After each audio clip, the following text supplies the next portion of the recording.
Começando, já vou começar com esse trecho aqui, que é um trecho introdutório do livro, bem introdutório, tá? Que mostra, apresenta para nós aí o caminho dos estudos de Vygotsky. Origens do pensamento e da língua de acordo com Vygotsky.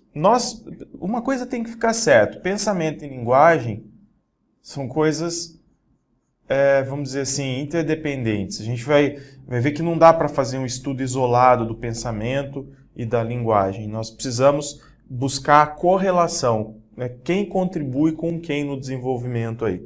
E a gente vai entender isso ao final. Esse trecho, Origens do Pensamento para concurso, já é bem significativo para nós, tá? Então, diz lá assim na obra: assim como no reino animal, para o ser humano, pensamento e linguagem têm origens diferentes, ok? Tem origens diferentes. Uma coisa é pensamento, outra coisa é linguagem. Inicialmente, o pensamento não é verbal e a linguagem não é intelectual. Então, quando eu falo pensamento não é verbal, quer dizer, se a criança, por exemplo, não se apropriou de signos, de palavra, de conceitos de palavra, ela pensa, óbvio que pensa, é um sujeito que pensa, mas não é verbal o pensamento. Eu, por exemplo, quando paro para pensar, eu tenho que ir em algum lugar, eu paro para pensar e falar, acho que eu vou virar essa rua esquerda, e depois vejam que eu estou narrando internamente aquilo que eu vou fazer, a minha ação. Esse pensamento é verbal. Tudo que eu estou falando, inclusive, tem uma coesão, estou fazendo um discurso interno, não é? Agora a criança, por exemplo, que não desenvolveu ainda esses conceitos, os signos, as palavras, ela pensa, óbvio, mas o pensamento não é verbal. E a linguagem não é intelectual. Então a criança ela tem várias expressões, vários tipos de linguagem, tá? Porque ela tem os olhos, ela tem o olhar, tem os gestos, tem os balbúcios, os sons, tudo isso é um tipo de linguagem da criança. Mas essa linguagem não é intelectualizada, por quê? Porque ela não tem necessariamente muita consciência daquilo que ela quer comunicar, tudo bem? E não tem tantos recursos para isso, porque ela não desenvolveu ainda a linguagem simbólica, que acontece mais ou menos por volta dos 2 anos.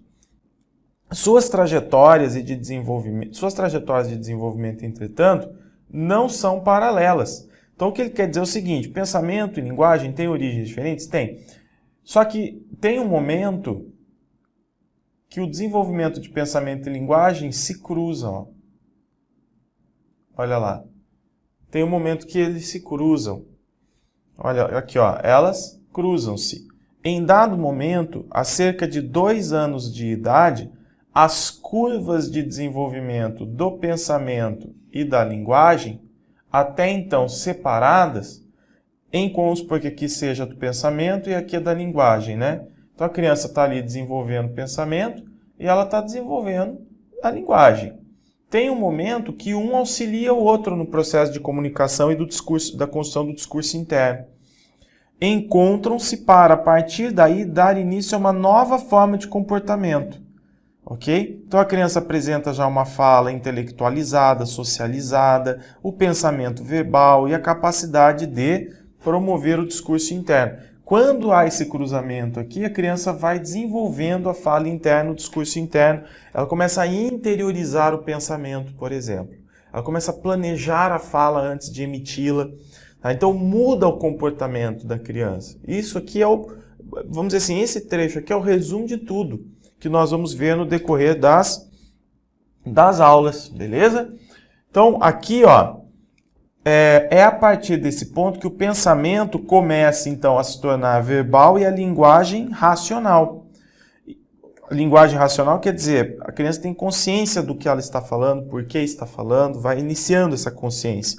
Inicialmente, a criança aparenta usar a linguagem apenas para a interação superficial em seu convívio. Então, ela utiliza um balbúcio, uma palavra para chamar alguém, etc., mas ela não dialoga, por exemplo. Tá? A troca de mensagens com coerência, etc., a criança ainda não o faz. Mas, a partir de certo ponto, essa linguagem penetra no subconsciente para se constituir na estrutura do pensamento da criança. Então, a linguagem racional quer dizer aquela que estrutura o pensamento, é aquela que organiza o pensamento. Então, olha lá, já ficou uma informação para você de prova aí. Depois do momento que as linhas se cruzam, que as curvas se cruzam, qual que é a função da linguagem? É organizar o pensamento da criança. Tudo bem?